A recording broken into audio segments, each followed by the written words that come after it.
Thanks for tuning in. This is All This Math. I'm Professor Parker.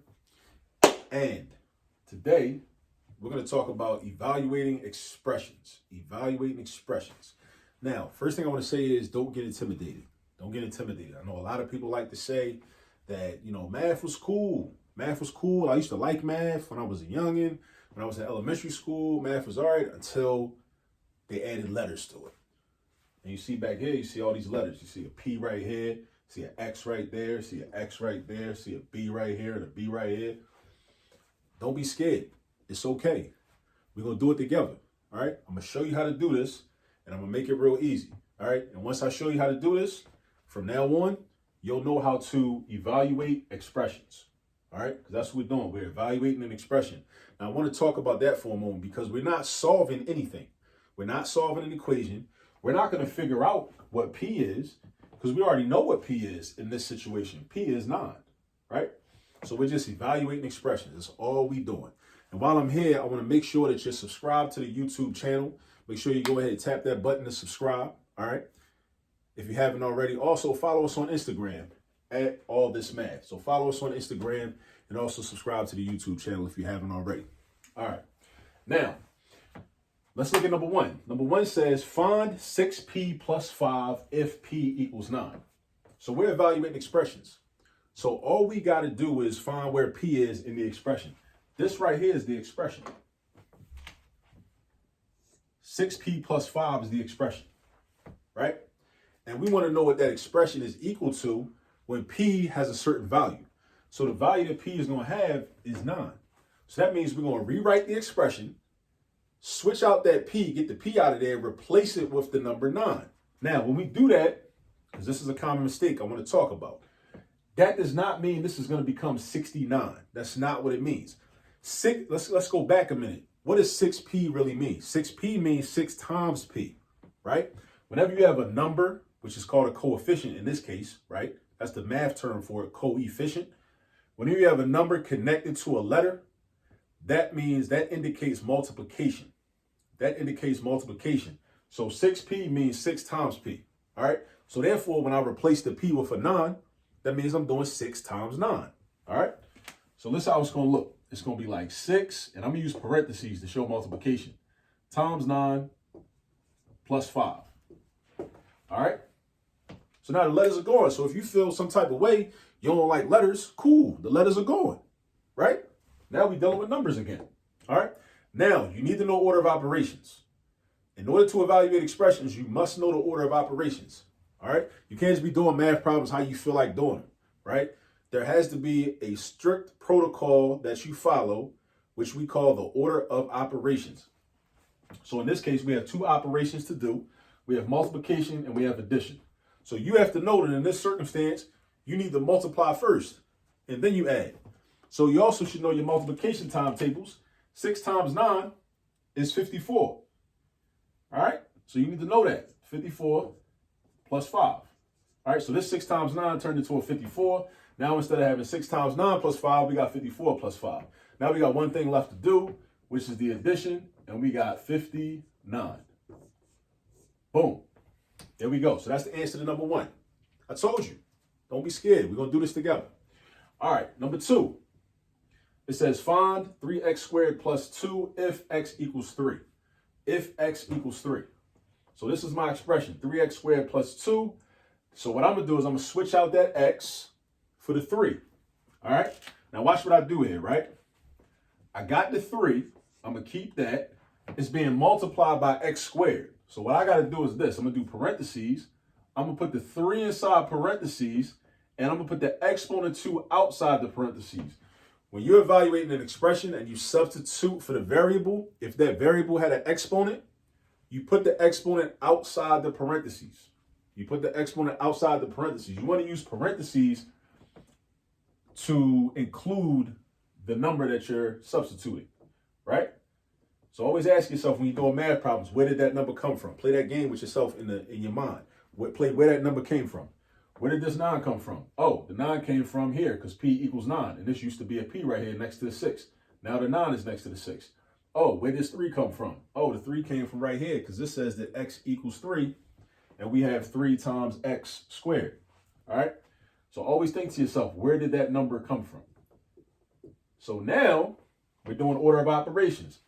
So now I got multiplication, I got an exponent, and I got addition. So you got to decide what you're going to do next. All right. Now, if it comes down to out of an exponent, multiplication, and addition, you use the exponent first. You use the exponent first. So this does not mean 3 times 2, right? So we got to know something about exponents. When we have exponents, right, that means that in a multiplication statement, how many times that number would be included. So in a multiplication statement, if I'm multiplying 3s in that multiplication statement or multiplication sentence, I would have 2 3s, which is 3 times 3. So ask yourself, what is 3 times 3? That is 9. So this becomes 3 times 9 plus 2. Now I got 2 operations, multiplication and addition. Order of operation says I multiply next. What's 3 times 9? Multiplication, timetables again. You got to know your timetables. Do yourself a favor. Memorize all your timetables. 3 times 9 is 27. So now I'm doing 27 plus 2, and I get 29. Boom, final answer. 29, right? So I got 29. All right, let me slide over on this side. So now, number 3, find the quantity. Whenever you see an expression written inside parentheses, that's called a quantity. Quantity. Quantity. That's called a quantity. All right. So we're not talking about parentheses 2 plus x squared. No, we're not doing that. We ain't doing none of that. This is called the quantity 2 plus x to the second power, or the quantity of 2 plus x squared. Either way. Right. So what I'm going to do is I'm trying to evaluate when x is 6. So that means I got to replace this x with a 6. So this one's going to be kind of light. So it's 2 plus 6 squared. Now, order of operation says we work out everything inside the parentheses first. So we got to say, okay, well, what's 2 plus 6? 2 plus 6 is 8. So this part is going to become 8. And it's going to be 8 squared. Again, 8 squared does not mean 8 times 2. It means 8 times 8. It means I'm creating, when we see an exponent, that means we're creating a multiplication statement. And that tells us how many 8s are going to be in the statement. So I'm going to have 2 8s. So it's going to be 8 times 8, 2 8s, which is 64. And that's my final answer, 64. All right. Now, on to number 4. In our last problem, right, for this video, right, it says find b plus the quantity of b squared times 3. That dot means multiplication, in case you didn't know. Minus 5, right? If b equals 5. So that means I see a couple of b's. In these other problems, I only saw a p one time, I saw an x one time, I saw an x one time. In this problem, I see b twice. Don't get scared. It's okay. It's okay. We're going to do it the same way. Wherever we see a b, we're going to replace it with a 5. Wherever we see a b, we're going to replace it with a 5. So now I'm doing this. This b turns into a 5. Plus sign stays the same. Parentheses stays the same. This b turns into a 5, right? Now, I could put this in parentheses, but I don't really need to because it's positive anyway. If it was a negative number, then I would put that negative number in parentheses. I'm going to do another video with an example like that, all right?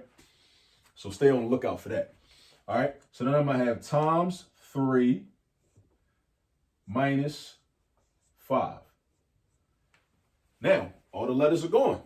So for those of us that don't like letters in math, we good now, right? We got all numbers, all right? Now we got to know the order of operations. We want to do all the work that's inside the parentheses first. So in this quantity of 5 squared times 3, we want to do that first. But then you got to ask yourself, well, inside the parentheses, do I want to use the exponent first or do I want to multiply first? You got to use the exponent first. You just got to. It don't matter if you don't want to. None of that matter. Like math is not about your feelings, right? It's facts over feelings, right? When we do math. The fact of the matter is we follow the order of operations. And in the order of operations, we use the exponent first. So we do 5 squared or 5 times 5. 2 5s, right? Not 2 times 5, but in a multiplication statement, that's how many 5s are going to be there. 5 times 5 is 25, right? So I got 25 times 3. So I'm going to rewrite this. 5 plus 25 times 3 minus 5. So look what happened. Look what changed. This 5 squared turned into a 25. Everything else stayed the same. I ain't messed with nothing else yet. This 5 squared turned into a 25. Now, only thing left inside the parentheses is the 25 times 3. So I'm doing the 25 times 3. I'm going to write it underneath it here. It's going to be 5 plus 75. Excuse me. 5 plus 75. Now, what is 75? 25 times 3. Think about it. 3/4, that's 75 cents, right? 25 cents times 3, 75, right? So now I got 5 plus 75 minus 5. So now, order of operations, I got addition and subtraction. I can work from left to right. 5 plus 75 is going to give me 80. I can think about that also as 75 plus 5, because addition is what we call commutative. The order doesn't matter, right? When we do addition. 5 plus 75 is 80, and then 80 minus 5 is back down to 75. Boom. And now you know how to evaluate expressions. Straight like that. All right. So we did 4 examples of evaluating expressions. All you do when you evaluate expressions is you just replace the variable with the number that you're given. That's all you're doing, right? When we evaluate expressions, you just replace the variable with the number that you're given. And it's just that simple, right? Now, to really learn this and really understand this, you got to go do some practice problems. So you got to practice this over and over. So if you have a homework assignment that has problems like this on it, cool, do those problems. And also do the problems that your teacher didn't even assign. Do those too, because you want to master this, right? You don't want to just do it just to say you did it. You want to master it, right? All right.